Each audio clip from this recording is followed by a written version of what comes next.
സ്വാഗതം. പ്രിയപ്പെട്ട കുട്ടികളെ, നമ്മൾ തേർഡ് മൊഡ്യൂളിൽ കമ്മ്യൂണിക്കേഷൻ എന്ന പാഠമാണ് തുടങ്ങിയത്. കമ്മ്യൂണിക്കേഷൻ്റെ ഫീച്ചേഴ്സ്, മീനിങ്, ഡെഫിനിഷൻ, ബാരിയേഴ്സ് എന്നിവ നിങ്ങൾ പഠിച്ചു കഴിഞ്ഞിട്ടുണ്ടാകും.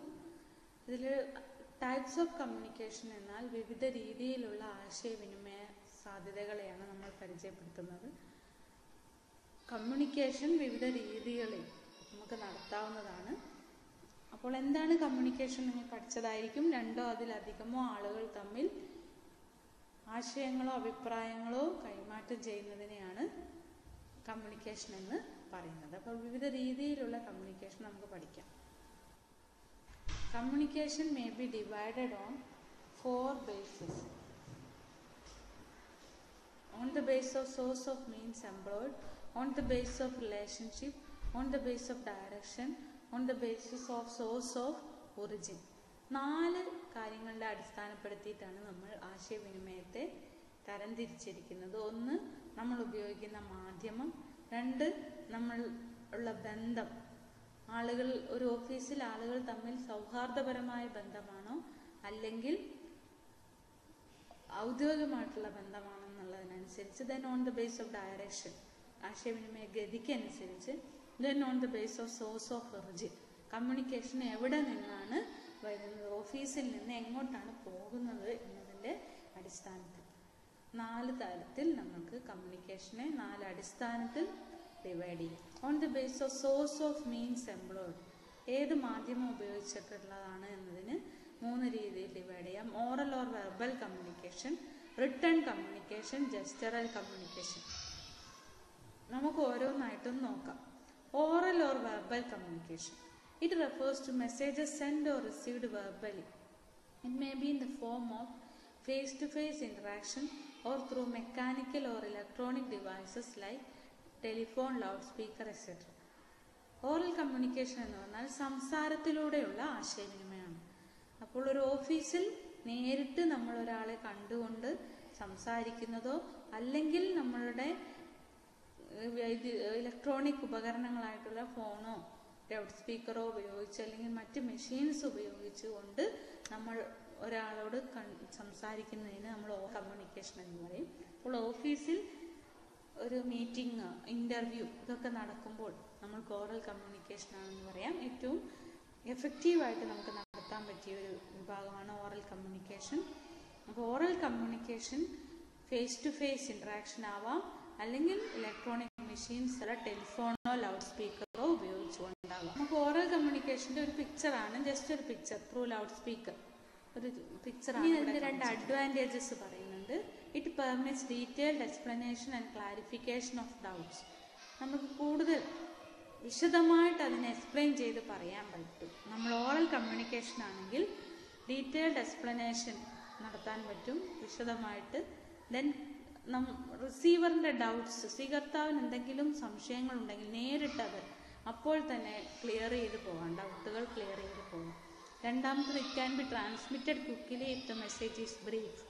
ചെറിയൊരു മെസ്സേജാണ് നമുക്ക് അറിയിക്കാനുള്ളതെങ്കിൽ അത് പെട്ടെന്ന് നമ്മൾക്ക് അയക്കാൻ പറ്റും. ഓക്കെ. ദെൻ ഡിസഡ്വാൻറ്റേജസ്, അതിന് ചെറിയ ദോഷങ്ങളുണ്ട്. First one, there is no evidence of communication. നമ്മൾ നടത്തിയ കമ്മ്യൂണിക്കേഷന് അത് പ്രിൻ്റഡ് ഒന്നും അല്ലാത്തത് കൊണ്ട് തന്നെ അതിനൊരു തെളിവില്ലാത്ത അവസ്ഥ ഉണ്ടാവും. ദെൻ രണ്ടാമത്തെ, it may B time consuming, കൂടുതൽ സമയം ആവശ്യമായി വരും. നമ്മളൊരു ഓഫീസിനെ സംബന്ധിച്ചൊരു മീറ്റിംഗ് ഒക്കെ നടത്തണം എന്നുണ്ടെങ്കിൽ അതിന് കൂടുതൽ സമയം ചെലവഴിക്കേണ്ടി വരും. Then it may not be taken seriously by the receiver.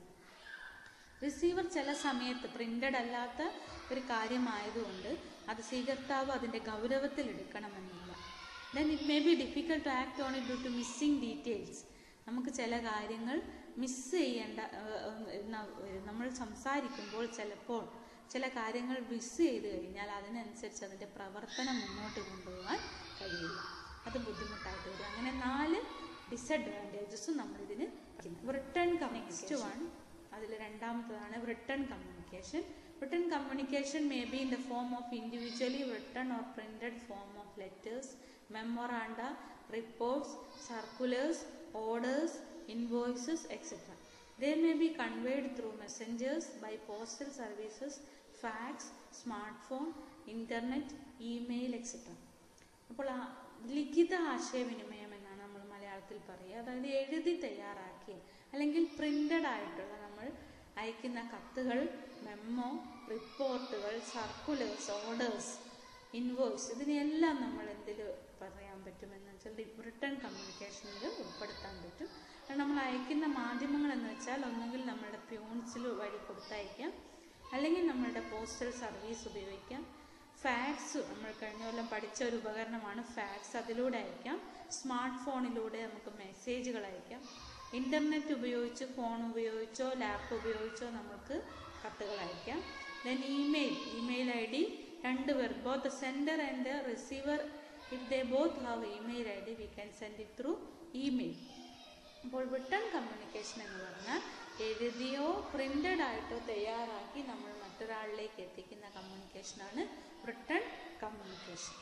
Then അതിൻ്റെ കുറച്ച് പിക്ചേഴ്സാണ് പ്യൂൺ കൊണ്ടു കൊടുക്കുന്ന. നമ്മൾക്ക് ഫസ്റ്റിൽ പിക്ചർ അത് കാണാം. നെക്സ്റ്റ് ഇന്ത്യ പോസ്റ്റൽ സർവീസസ്, പിന്നെ fax machine third picture, next ഒരു symbolic picture of an internet. അടുത്തതായി നമുക്ക് റിട്ടേൺ കമ്മ്യൂണിക്കേഷൻ്റെ അഡ്വാൻറ്റേജസ് നോക്കാം. Written messages are more accurate and exact.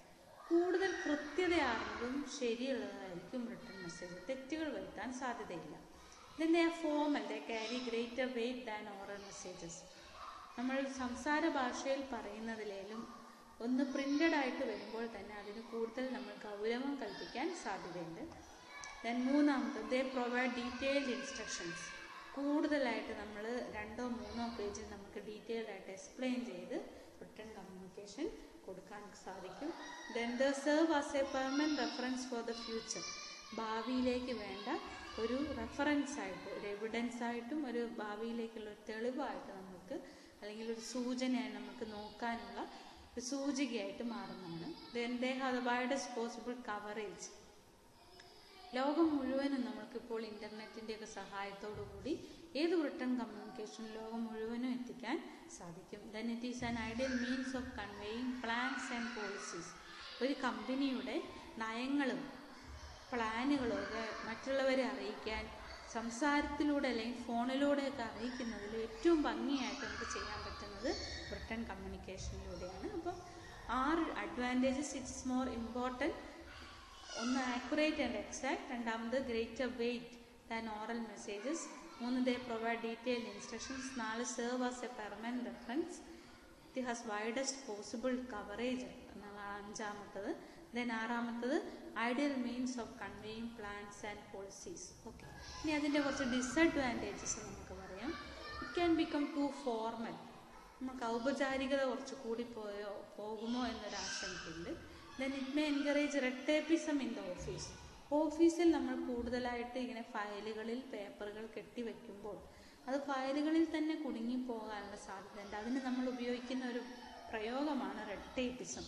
ചുവപ്പ് നാടയിൽ കുടുങ്ങിപ്പോകും. നമ്മൾ കാർഡ്ബോർഡ് ഫയൽസ് ഫസ്റ്റ് ഇയർ പഠിച്ചിട്ടുണ്ടാവും. ആ കാർഡ്ബോർഡ് ഫയലാണ് നമ്മൾ റെഡ് ടേപ്പ് കൊണ്ട്, പിന്നെ റെഡ് ടേപ്പ് ഒട്ടിച്ച ഒരു കാർഡ്ബോർഡിന് മേലെ 2 റെഡ് ടേപ്പ് ഒട്ടിച്ചൊരു ഫയലിനെയാണ് നമ്മൾ കാർഡ്ബോർഡ് ഫയൽ എന്ന് പറയും. അപ്പോൾ അങ്ങനത്തെ ഫയലുകളിൽ പേപ്പറുകൾ കെട്ടി കിടക്കാനുള്ള ഒരു സാധ്യതയുണ്ട് എന്നുള്ള ഒരു ആശങ്ക. Then third one, it does not offer an opportunity for an immediate response.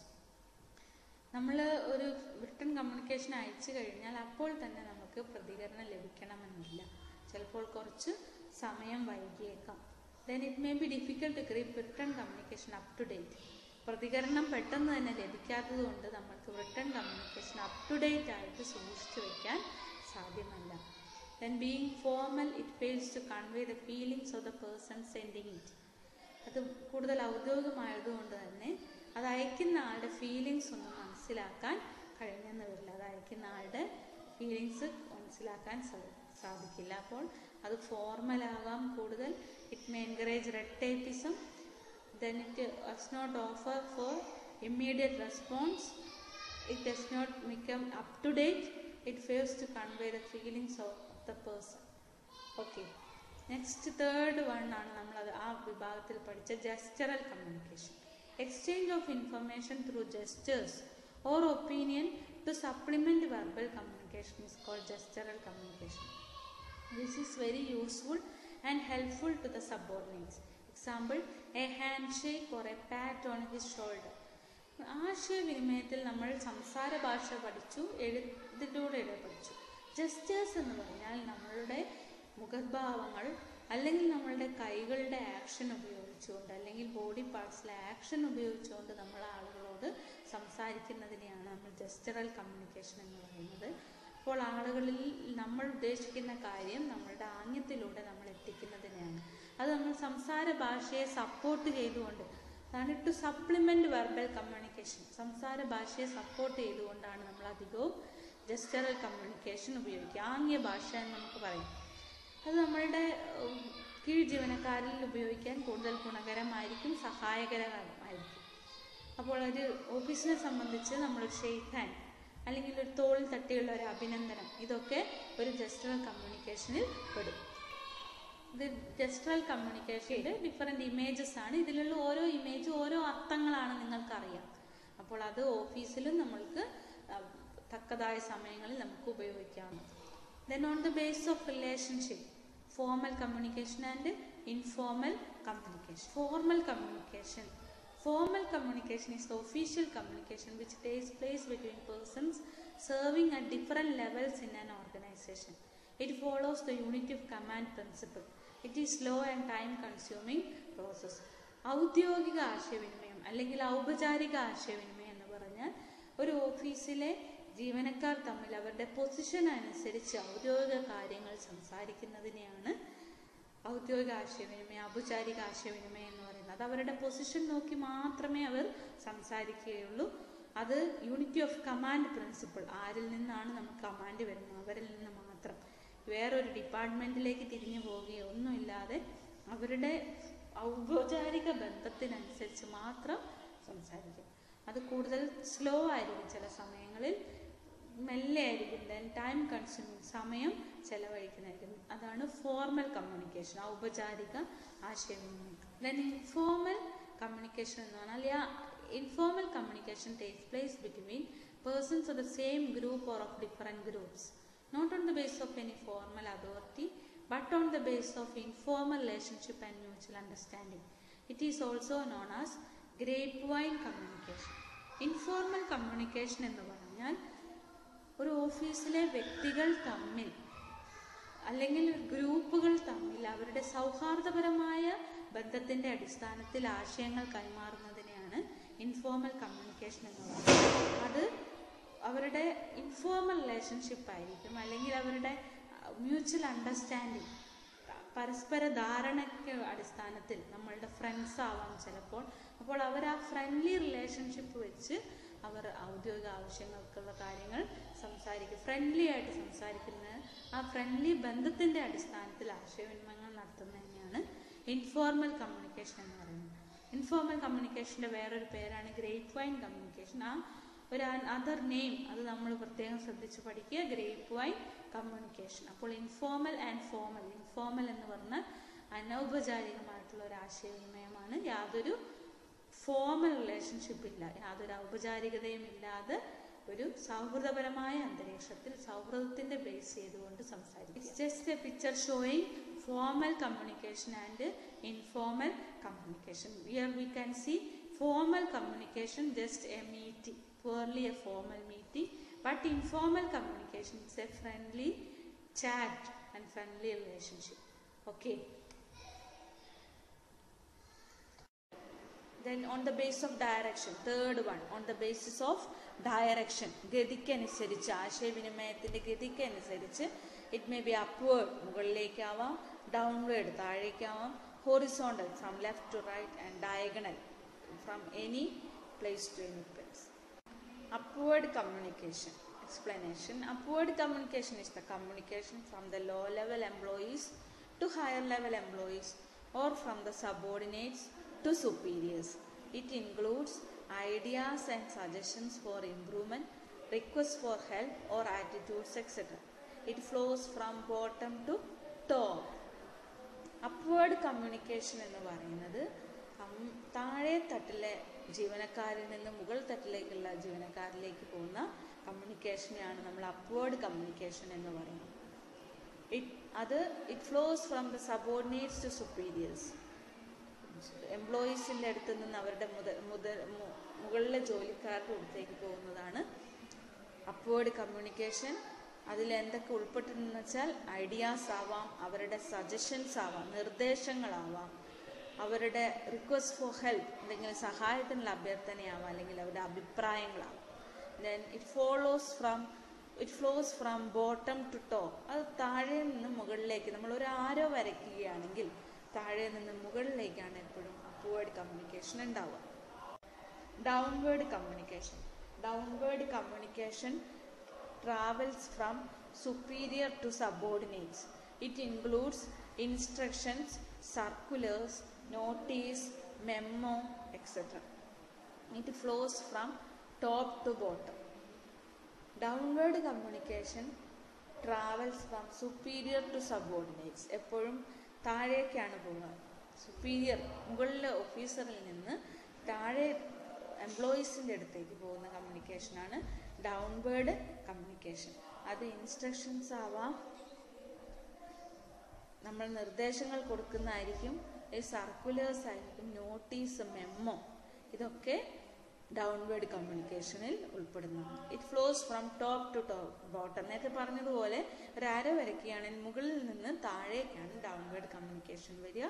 Top level എംപ്ലോയീസിൽ നിന്ന് ലോ ലെവൽ എംപ്ലോയീസിലേക്ക് ഓർഡറോ സർക്കുലറോ നോട്ടീസോ ആയിട്ട് പോകുന്ന. Just an example of downward and upward communication. We can see downward communication flows from a higher level officer to different employees, and upward communication flows from different employees to the higher level officer. Okay. Next, horizontal communication. Communication which takes place between persons on the same level of organization is horizontal communication. It is also called lateral communication. It includes communication from sales manager to purchase manager. It flows from left to right or right to left. Horizontal communication എന്ന് പറഞ്ഞാൽ ജീവനക്കാർ ഒരേ ലെവലിലുള്ള, ഒരേ പൊസിഷനിലുള്ള ആളുകൾ തമ്മിലുള്ള കമ്മ്യൂണിക്കേഷനെയാണ് horizontal communication എന്ന് പറയുന്നത്. അതിന് വേറൊരു പേരാണ് ലാറ്ററൽ കമ്മ്യൂണിക്കേഷൻ. അതായത് ഒരേ പൊസിഷൻ, ഫോർ എക്സാമ്പിൾ ഒരു സ്ഥാപനത്തിലെ സെയിൽസ് മാനേജറും പർച്ചേസ് മാനേജറും തമ്മിലുള്ള കമ്മ്യൂണിക്കേഷൻ, അല്ലെങ്കിൽ ഒരു സ്ഥാപനത്തിലെ ഓഫീസ് മാനേജറും പ്രൊഡക്ഷൻ മാനേജറും തമ്മിലുള്ള കമ്മ്യൂണിക്കേഷൻ. അങ്ങനെ ഒരു സ്ഥാപനത്തിൽ ഒരേ പൊസിഷനിൽ ജോലി ചെയ്യുന്ന ആളുകൾ തമ്മിലുള്ള കമ്മ്യൂണിക്കേഷനെയാണ് ഹൊറിസോണ്ടൽ കമ്മ്യൂണിക്കേഷൻ എന്ന് പറയുന്നത്. അതിൻ്റെ ഡയറക്ഷൻ എന്ന് പറയുന്നത് ഫ്രം ലെഫ്റ്റ് ടു റൈറ്റ് ആവാം, റൈറ്റ് ടു ലെഫ്റ്റ് ആവാം. Okay. Horizontal. Diagonal communication. Communication may also take place diagonally between employees of different levels of an organization, cutting across the departmental barriers. നമ്മളെ ഓഫീസിലെ ജീവനക്കാരുടെ എല്ലാ ബന്ധങ്ങളും ഒഴിവാക്കി, ഒരേ ലെവലിൽ നിന്നല്ല, അതിൻ്റെ എല്ലാ തടസ്സങ്ങളും ഒഴിവാക്കി ഒരു താഴെ ലെവലിൽ നിന്ന് ചിലപ്പോൾ വേറൊരു ഡിപ്പാർട്ട്മെൻറ്റിലെ മുകളിൽ ലെവലിലെ ഓഫീസറുമായിട്ടുള്ള കമ്മ്യൂണിക്കേഷനെയാണ് നമ്മൾ ഡയഗണൽ കമ്മ്യൂണിക്കേഷൻ എന്ന് പറയുന്നത്. It includes communication from sales manager and A clerk of purchase department. Now it's may be okay. ഒരു സ്ഥാപനത്തിലെ സെയിൽസ് മാനേജറും പർച്ചേസ് ഡിപ്പാർട്ട്മെൻറ്റ് ക്ലർക്കും. അപ്പോൾ സെയിൽസ് മാനേജർ എന്ന് പറയുന്നത് ഒരു ഉന്നത ഉദ്യോഗസ്ഥനാണ്, പർച്ചേസ് ഡിപ്പാർട്ട്മെന്റ് എന്ന് പറയുന്നത് വേറൊരു ഡിപ്പാർട്ട്മെന്റിലെ താഴ്ത്തട്ടിലെ ഉദ്യോഗസ്ഥനാണ്. അപ്പോൾ ഡിപ്പാർട്ട്മെന്റിലെ എല്ലാവിധ ബാരിയേഴ്സും ഒഴിവാക്കി ലെവൽസിൽ നിന്നും, ഒരു ടോപ്പ് ലെവലിൽ നിന്ന് വേറൊരു ഡിപ്പാർട്ട്മെന്റിലെ ലോ ലെവലിലേക്ക് വരുന്ന, അല്ലെങ്കിൽ ഒരു ഡിപ്പാർട്ട്മെന്റ് ലോ ലെവലിൽ നിന്ന് വേറൊരു ഡിപ്പാർട്ട്മെന്റ് ടോപ്പ് ലെവലിലേക്ക് പോകുന്ന കമ്മ്യൂണിക്കേഷനാണ് ഡയഗണൽ കമ്മ്യൂണിക്കേഷൻ. കൺഫ്യൂഷൻ വേണ്ട. It shows diagonally. നമ്മൾ വരയ്ക്കുകയാണെങ്കിൽ ഇത് കട്ട് ചെയ്ത് വരുന്നതിനാണ് നമ്മൾ ഡയഗണൽ കമ്മ്യൂണിക്കേഷൻ എന്ന് പറയുന്നത്. ഹൊറിസോണ്ടൽ കമ്മ്യൂണിക്കേഷൻ നമ്മൾക്ക് ഇതിൽ കാണാൻ കഴിയും from left to right or right to left. But diagonal communication you can see it clearly from the top level employee of a department to low level employee of another department, or from the low level employee of one department to top level employee of another department. So it is called diagonal. On the basis of source of origin, communication എവിടെ നിന്നുണ്ടായി എന്നുള്ളതിനനുസരിച്ച് നമ്മൾ രണ്ടായിട്ട് തിരിക്കാം. Internal communication and external communication. ആഭ്യന്തര ആശയവിനിമയം, ബാഹ്യ ആശയവിനിമയം. Internal communication. It refers to exchange of information and messages between persons and departments of the same organization. Communication between the head office and the factory or other branch offices may also be included in this type. നമ്മൾ പ്രത്യേകം ശ്രദ്ധിക്കണം. Internal communication എന്ന് പറഞ്ഞാൽ ആശയങ്ങൾ അല്ലെങ്കിൽ വിവരങ്ങൾ ഒരു സ്ഥാപനത്തിലെ, ഒരു ഓഫീസിലെ ആളുകൾ തമ്മിൽ മാത്രം കൈമാറുന്നതിനെയാണ് ഇന്റേണൽ കമ്മ്യൂണിക്കേഷൻ എന്ന് പറയുന്നത്. ഒരേ സ്ഥാപനത്തിലെ ആളുകൾ, അതായത് ഒരു ഓഫീസിൽ നിന്ന് അതിൻ്റെ ഹെഡ് ഓഫീസിലേക്കോ അല്ലെങ്കിൽ അതിൻ്റെ ബ്രാഞ്ചുകളിലേക്കോ നമ്മൾ കത്തുകൾ അയക്കുകയോ മെസ്സേജുകൾ പാസ് ചെയ്യുന്നതാണ് ഇന്റേണൽ കമ്മ്യൂണിക്കേഷൻ. ഒരു ഓഫീസിലെ അതിൻ്റെ ഉള്ളിൽ തന്നെ അങ്ങോട്ടും ഇങ്ങോട്ടോ, അല്ലെങ്കിൽ ആ ഓഫീസിൽ നിന്ന് അതിൻ്റെ ബ്രാഞ്ചുകളിലേക്കോ അല്ലെങ്കിൽ അതിൻ്റെ ഹെഡ് ഓഫീസുകളിൽ നിന്നിലേക്കോ കൈമാറുന്നതിനെയാണ് ഇന്റേണൽ കമ്മ്യൂണിക്കേഷൻ എന്ന് പറയുന്നത്. Internally, not in the 4 walls of the office. ഓഫീസിൻ്റെ 4 ചുമരുകൾ എന്നല്ല അർത്ഥം. ഓഫീസുമായിട്ട് ബന്ധമുള്ള അതിൻ്റെ ഹെഡ് ഓഫീസോ ബ്രാഞ്ച് ഓഫീസിലേക്കോ നമ്മൾ ഇൻഫർമേഷൻ പാസ് ചെയ്യുന്നതിനെയാണ് ഇന്റേണൽ കമ്മ്യൂണിക്കേഷൻ എന്ന് പറയുന്നത്. അപ്പോൾ നമുക്ക് external communication. It refers to exchange of information or messages between a particular organization or office and outside persons and organizations. Communication with customers and suppliers, other business organizations, government departments, etc. comes under this category.